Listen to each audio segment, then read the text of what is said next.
تلنگانہ کے وزیر اعلیٰ ریونت ریڈی نے سکندرآباد کے پریڈ گراؤنڈ میں منعقدہ تلنگانہ یوم تاسیس کی تقریبات میں شرکت کی۔ تقریب کے مقام پر پہنچنے پر چیف سیکرٹری کے راما کرشنا راؤ نے وزیر اعلیٰ کا پرتپاک استقبال کیا۔ بعد ازاں پولیس کی جانب سے انہیں روایتی گارڈ آف آنر پیش کیا گیا اور پریڈ کی سلامی لی۔ وزیر اعلیٰ نے تلنگانہ تحریک کے شہداء کو خراج عقیدت پیش کیا اور ان کی قربانیوں کو یاد کرتے ہوئے انہیں گلائے عقیدت پیش کیا۔ بعد ازاں انہوں نے سرکاری اسٹیج سے تلنگانہ یوم تاسیس کی تقریبات کا باضابطہ افتتاح کیا۔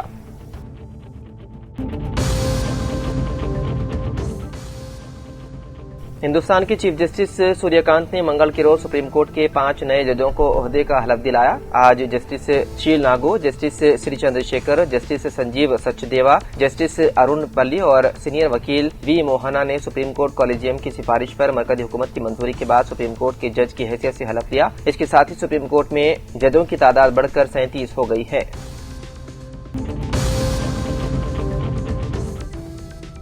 تلنگانہ پبلک سروس کمیشن کے چیئرمین بی وینکٹیشم نے کہا ہے کہ 3800 جائیدادوں پر تقررات کے لیے محکمہ فائنانس سے منظوری مل چکی ہے، جن میں 1393 فارسٹ بیٹ آفیسر کی جائیدادیں شامل ہیں۔ انہوں نے بتایا ہے کہ امیدواروں کی بڑی تعداد کے پیش نظر امتحانات کو ملٹی زون 1 اور ملٹی زون 2 کی بنیاد پر منعقد کرنے پر غور کیا جا رہا ہے۔ اس طریقہ کار کے تحت امیدوار اپنے متعلقہ زون میں ہی امتحان دیں گے۔ ان کا کہنا تھا کہ امتحانی شیڈول اس انداز میں تیار کیا جائے گا تاکہ کسی امیدوار کا موقع ضائع نہ ہو اور کسی کو ایک ہی امتحان دوبارہ نہ دینا پڑے۔ میڈیا سے بات کرتے ہوئے انہوں نے کہا کہ اگر تمام امتحانات ایک ساتھ منعقد کیے جائیں تو 3 سے 4 لاکھ امیدوار شریک ہوں گے، اس لیے کمیشن ملٹی زون 1 اور ملٹی زون 2 کی بنیاد پر امتحانات منعقد کرنے پر غور کر رہا ہے۔ اس نظام کے تحت امیدوار اپنے متعلقہ زون میں ہی امتحان دے سکیں گے۔ انہوں نے بتایا ہے کہ تمام امتحانات ایک ہی وقت میں کرانے کے بجائے ہر زون کے لیے الگ شیڈول تیار کرنے کی تجویز زیر غور ہے۔ ایک زون میں امتحان دینے والا امیدوار دوسرے زون کے امتحان میں شرکت نہیں کر سکے گا۔ چیئرمین نے کہا کہ امتحانات کا شیڈول اس انداز میں تیار کیا جا رہا ہے تاکہ کسی امیدوار کا موقع ضائع نہ ہو اور کسی کو ایک ہی نوعیت کا امتحان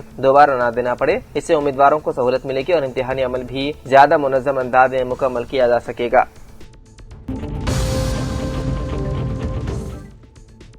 چیف سیکرٹری راما کرشنا راؤ نے اعلان کیا ہے کہ سرکاری ملازمین، پنشن یافتگان اور ان کے زیر کفالت افراد کو بہتر طبی سہولتیں فراہم کرنے کے لیے امپلائیز ہیلتھ اسکیم کو ایک خصوصی امپلائی ہیلتھ کیئر ٹرسٹ کے ذریعے نافذ کیا جائے گا، جو آئندہ چند دنوں میں قائم کیا جائے گا۔ سیکریٹریٹ میں جوائنٹ اسٹاف کونسل اور مختلف ملازمین تنظیموں کے نمائندوں کے ساتھ اجلاس کی صدارت کرتے ہوئے چیف سیکرٹری نے کہا کہ وزیر اعلیٰ ریونت ریڈی کی ہدایت پر حکومت ملازمین اور پنشن یافتگان کو معیاری، آسان اور شفاف طبی خدمات فراہم کرنے کے لیے پرعزم ہے۔ انہوں نے بتایا ہے کہ ٹرسٹ کے قیام اور اس کے طریقہ کار کو ملازمین تنظیموں کی تجاویز شامل کرنے کے بعد حتمی شکل دی جائے گی۔ انہوں نے واضح کیا ہے کہ ٹرسٹ کے لیے الگ بینک اکاؤنٹ کھولا جائے گا اور اس میں حکومت اور ملازمین دونوں مساوی مالی حصہ ڈالیں گے۔ ٹرسٹ مکمل خود مختاری کے ساتھ کام کرے گا اور مستفیدین کے مفاد میں آزادانہ فیصلہ لینے کا اختیار رکھے گا۔